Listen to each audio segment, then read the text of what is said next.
তো এই 4-5 বছরে আমাদের মাত্র পথ চলা, তাই এই 4-5 বছরের পথ চলায় আমাদের আসলে বিচিত্র সব অভিজ্ঞতা হয়েছে। তো আমাদের এই অভিজ্ঞতাগুলোকে আমরা কাজে লাগিয়ে আমরা আমাদের কর্মপন্থাগুলো ঠিক করছি।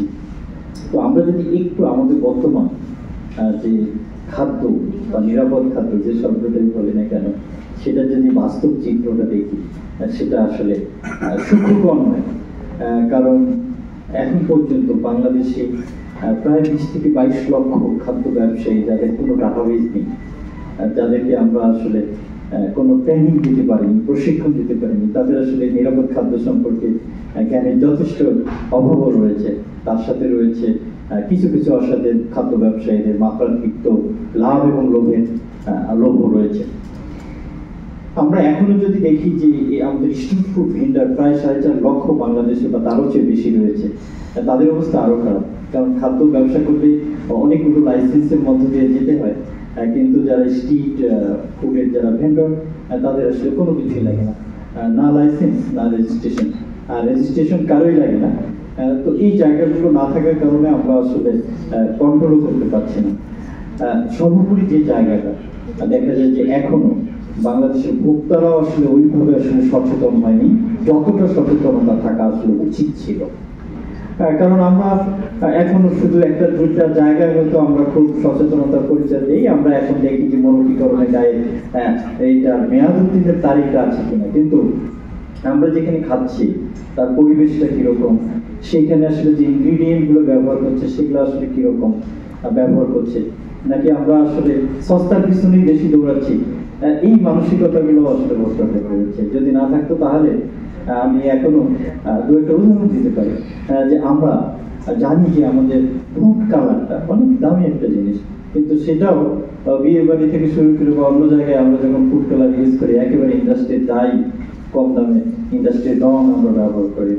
আমরা এখনো রাস্তার পাশে যে কোনো খাবারে যখন আমরা গ্রহণ করি তখন সেটাতে দেখা যায় মৌখিকরণের কাজে খবরের কাগজ ব্যবহার করা হচ্ছে। আমরা বাসা বাড়িতেও এবং দোকানে তো বটেই আমরা বারবার একই তেল ব্যবহার করছি, পোড়া তেল ব্যবহার করছি। তো এই জায়গাগুলোর সচেতনতা আমরা আসেনি। আমরা এখনো বাজারে গেলে উত্তম জিনিসটা যে কিনবো সেই জিনিসটা না কিনে আমরা সস্তায় কেনার চেষ্টা করি। তো সব মিলিয়ে আমাদের ভোক্তাদেরও আসলে সচেতনতার যথেষ্ট অভাব রয়েছে।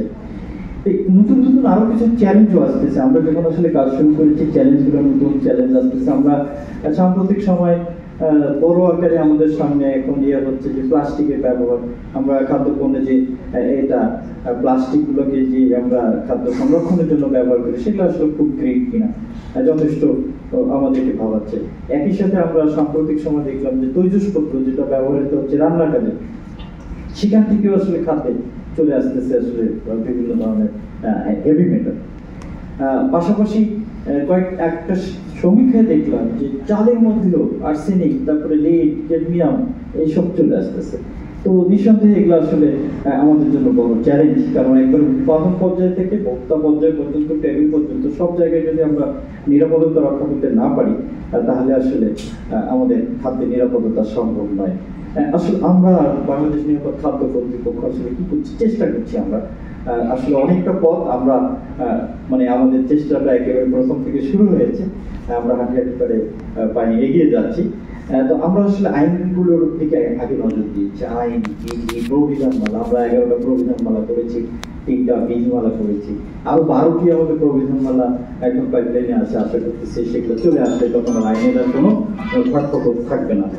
আমরা পাশাপাশি আমাদের যেটা ল্যাবের মারাত্মক একটা অভাব ছিল, ল্যাব তো বাংলাদেশে একেবারেই হাতে গোনা। তো আমাদেরও আসলে ল্যাব নেই। রেফারেল ল্যাবটা হতে হতে 2028-29 সাল লেগে যাবে। কিন্তু আমরা 8টা মোবাইল ল্যাবরেটরি ভ্যান 8টা বিভাগে আমরা পাঠিয়ে দিয়েছি। আপনারা সকলে আমাদের পক্ষে কথা বলবেন, তাদের নিরাপত্তা নিয়ে কথা বলবেন, তাহলেই আমরা কাঙ্ক্ষিত লক্ষ্যে ইনশাআল্লাহ পৌঁছাতে পারবো।